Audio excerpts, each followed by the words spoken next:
Atelier de formation aux outils StarCop à Abidjan du 23 au 28 août, organisé par le Bureau international du travail BIT. Et puis nous parlerons dans ce journal de la deuxième session ordinaire du Conseil régional de San Pedro.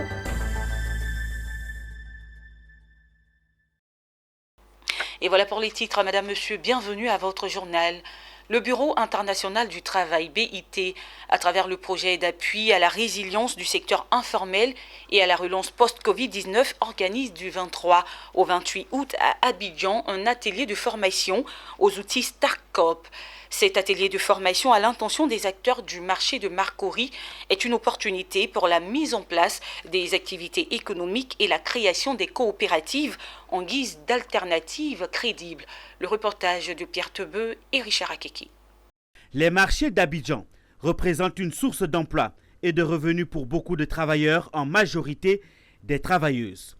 Après la phase du Think Up, où il a été plus question de penser à la création des coopératives, place désormais aux outils StarCop. Cet outil, mis en place par le Bureau international du travail BIT pour encourager les acteurs à la création de coopératives, est à sa phase concrète. Ce projet entend former pour cette phase pilote 40 femmes du marché de Marcory à la création de coopératives comme une alternative crédible pour leur permettre de passer de l'économie informelle vers une économie formelle. Un programme que le BIT met à la disposition du comité intersyndical pour la transition vers l'économie formelle CITEF. Cette activité fait partie donc de tout un programme d'appui et de soutien aussi bien technique que financier aux organisations des travailleurs ici en Côte d'Ivoire. Et dans ce cas-ci, donc au comité intersyndical pour la transition vers l'économie formelle. Donc ce programme s'inscrit évidemment dans le cadre de notre mandat normatif. Les bénéficiaires comptent à travers cet outil renforcer leur résilience par la création de leur coopérative et bénéficier de l'élaboration de leur plan d'affaires. Nous allons bénéficier énormément parce que d'abord, c'est le renforcement de nos capacités et c'est une formation que nous sommes en train d'acquérir. D'abord pour nous-mêmes et pour nos différentes centrales. Nous devenons là une personne ressource, nous devenons des personnes déjà équipées, nous devenons des personnes qui ont déjà les éléments qu'il faut pour la mise en place des coopératives. Je pense que ce sont des opportunités que nos centrales bénéficient déjà en tant que membres de plusieurs centrales. Le StarCop, dont il est question ici, permettra de conduire les bénéficiaires à travers une démarche structurée dans leur processus de création d'une économie, d'une coopérative sur de bonnes bases. Cette formation-ci, StarCop, permet aux bénéficiaires de connaître la démarche pour la création d'une coopérative viable. Donc ça passe par comment identifier les membres potentiels d'une coopérative et tout ce qui concerne l'étude de faisabilité de l'idée de coopérative. Ça veut dire donc qu'on permet aux gens de savoir qu'il faut créer une coopérative en partant d'une idée économique. Le projet d'appui à la résilience du secteur informel à la relance post-Covid a pour objectif de contribuer à la résilience des travailleurs et des entreprises de l'économie informelle en Côte d'Ivoire et les aider à se remettre durablement des conditions d'emploi préjudiciables causées par la pandémie de la Covid-19. La Covid-19 et ses conséquences, fermeture de frontières, mesures barrières entre autres, ont fragilisé l'économie ivoirienne et surtout le secteur informel qui regroupe 81% au total des travailleurs.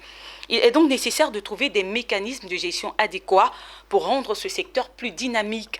C'est ce qu'a entrepris le BIT, Bureau international du travail, à travers le projet Appui à la résilience du secteur informel et à la relance post-Covid-19, en collaboration avec la Confédération générale des entreprises du Côte d'Ivoire, CGECI.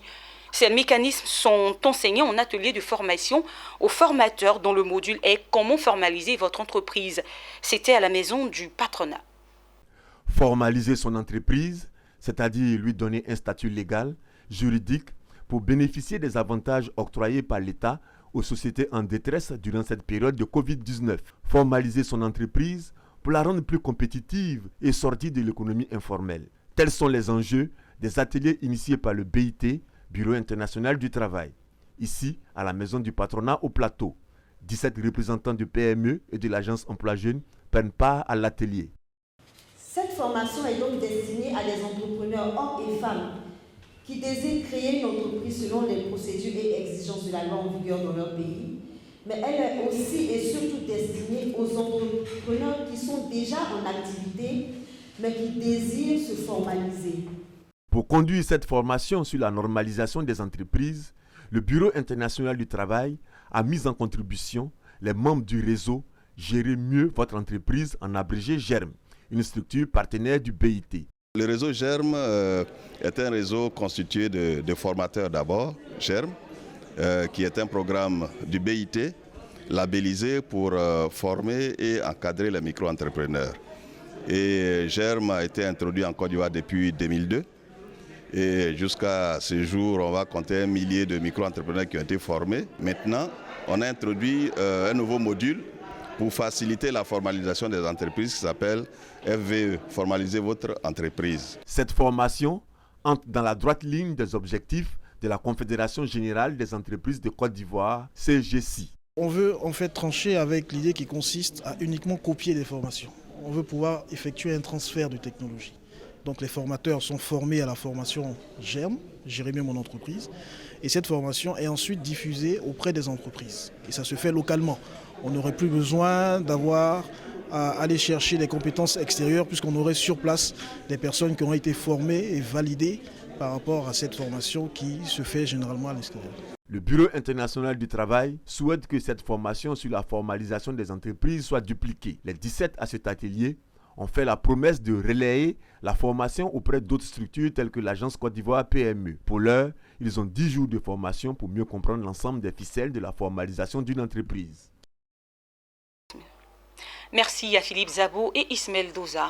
La Chambre internationale Abidjan a 60 ans. 6 décennies que le club service ont marqué par des festivités de grande envergure. Une célébration que la JCI Abidjan a débuté avec une journée sportive et culturelle dans la commune de Cocody. Emmanuel Bonzo, Ézéchiel Seri.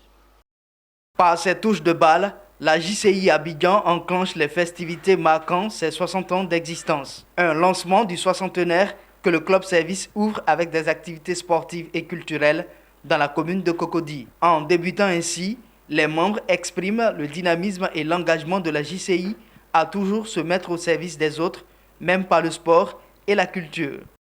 Allez, on fait ça.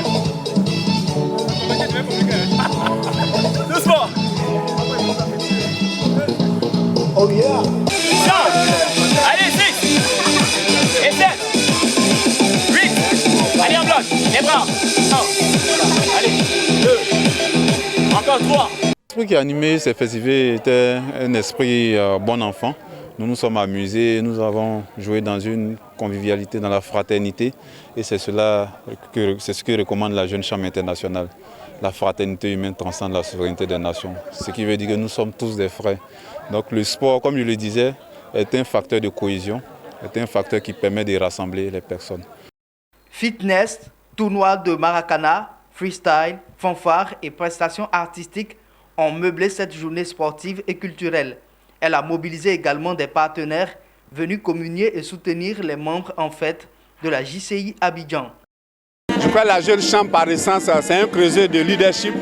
Donc nous aussi, comme nous avons des ambitions aussi de leadership, par notre directeur général, M. Jean-Louis Moulot, je pense que ces genres d'événements, on ne peut pas les manquer. C'est pour cela que nous sommes là, pour les encourager. Pour cette activité, les sportifs d'un jour ont reçu les encouragements du directeur général de Business 24 Africa. Il est le superviseur du mandat 2021 de la JCI Côte d'Ivoire. Le sport, vous savez, le sport c'est le dynamisme. Et la Jeune Chambre, c'est le dynamisme. Donc démarrer par des activités sportives, c'est pour montrer que la Jeune Chambre est toujours dynamique, dans un pays qui est dynamique, et que nous sommes prêts à affronter tous les défis, les adversités qu'il y a et tout. Il faut être un esprit de combat, un esprit pour affronter les difficultés. Et le sport met en forme. C'est donc pour mieux aborder le soixantenaire que la JCI Abidjan a démarré les festivités par cette mise en jambe. Les activités vont se poursuivre avec des moments de réflexion pour faire le bilan des 60 ans et envisager l'avenir de la JCI Abidjan et se clôturer par un dîner gala. Poursuivons cette édition avec le Conseil régional de San Pedro qui était à sa deuxième session ordinaire. Il a adopté son budget primitif pour l'année 2022, estimé à plus de 5 milliards de francs CFA.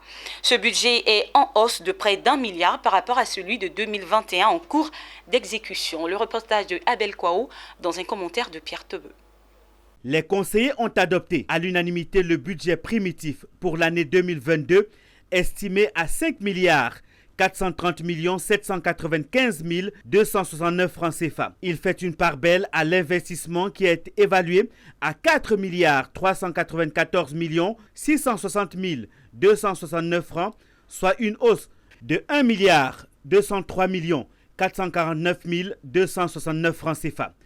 Ces investissements seront consacrés au domaine de la santé, de l'éducation, de l'hydraulique, des infrastructures routières et la construction des marchés. Le président du conseil régional Begré Donatien a révélé que ce budget 2022 a connu une augmentation grâce aux subventions de l'État. Tout en remerciant les autorités compétentes, il a fait savoir qu'en plus des subventions de l'État, son équipe travaille à l'accroissement des ressources propres conformément aux textes qui régissent les collectivités territoriales en vue de toujours améliorer le budget de la région. Ces ressources dépendant en partie du recouvrement des taxes sur les marchés locaux. Le conseil régional a lancé au cours de cette session un vaste projet de construction de 10 nouveaux marchés. À cela s'ajoute le mode de collecte numérique des taxes initié depuis 2 ans. Le budget, il a aussi pour point essentiel les ressources propres. L'État nous a demandé effectivement, en plus des subventions, de renforcer nos possibilités par des ressources propres. Et par rapport à ça, qu'est-ce que nous faisons? Nous sommes en train de construire 10 marchés qui vont venir renforcer déjà les marchés existants. Nous avons étoffé l'équipe qui s'occupe effectivement, je dirais, de la collecte des taxes. Bientôt, ils seront équipés d'un véhicule, mais sans oublier de dire qu'effectivement, aujourd'hui, il y a la collecte numérique. Donc, qui se fait avec la société BMI, la région de San Pedro a été, je dirais, l'un, pas des innovateurs, mais en fait, je dirais que des centres pilotes. Le secrétaire général de la préfecture a quant à lui félicité le président Begré Donatien et son équipe et se dit heureux que le budget primitif 2022 soit voté. Au terme de cette deuxième session ordinaire, le président de région de San Pedro Begré Donatien a fait un plaidoyer auprès de l'État afin que les conseils régionaux soient autorisés à collecter directement les taxes forfaitaires auprès des commerçants. Rendons-nous à présent dans le nord de la Côte d'Ivoire où le conseil régional de l'Abagoué poursuit ses actions de développement. Récemment, ce sont les populations de Ganaoni qui ont retrouvé le sourire. Le conseil régional de l'Abagoué a doté le centre urbain de Ganaoni d'une ambulance médicalisée adaptée à tout type de piste. Coût de l'ambulance, 35 millions de francs CFA, nous disent Ouattara Daouda et Philippe Zabo. À Bundiali, les populations du village de Ganaoni peuvent pousser un ouf de soulagement.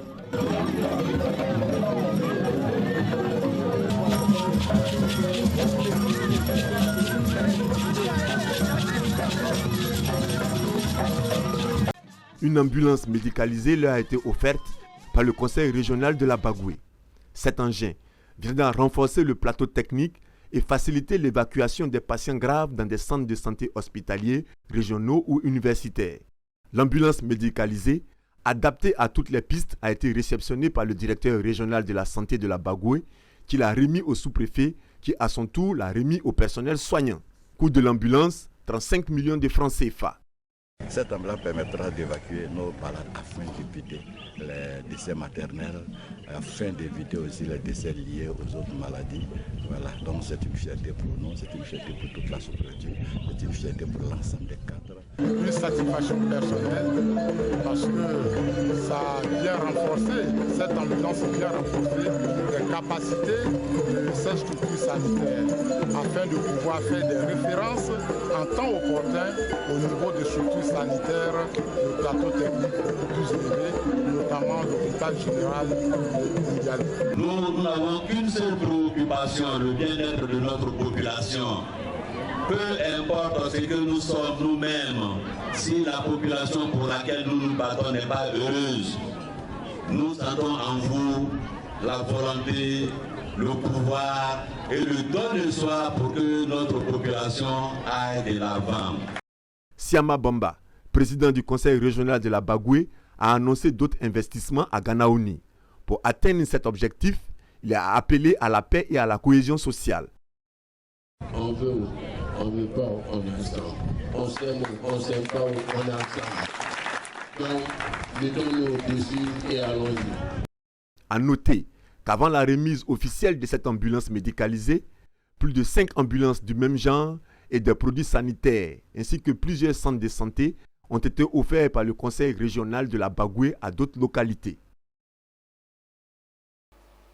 Et pour finir, ce 26 août, le ministère chargé de l'industrie de la République démocratique du Congo présentera le plan directeur d'industrialisation du pays à l'occasion d'une conférence avec des bailleurs de fonds. L'exercice sera mené par le Premier ministre en personne, Sama Lukonde. Avec ce plan, la RDC espère mobiliser jusqu'à 58 milliards de dollars, soit 115 000 milliards de francs congolais. Le pays fonde plusieurs ambitions avec ce plan.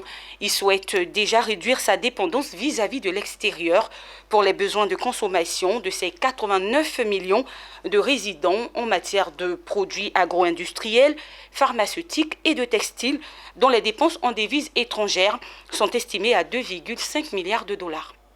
Et c'est ainsi que se referme ce journal que j'ai pris beaucoup de bonheur à vous présenter. Merci de l'avoir suivi. Excellente suite de programme sur Business N4 Africa. Au revoir.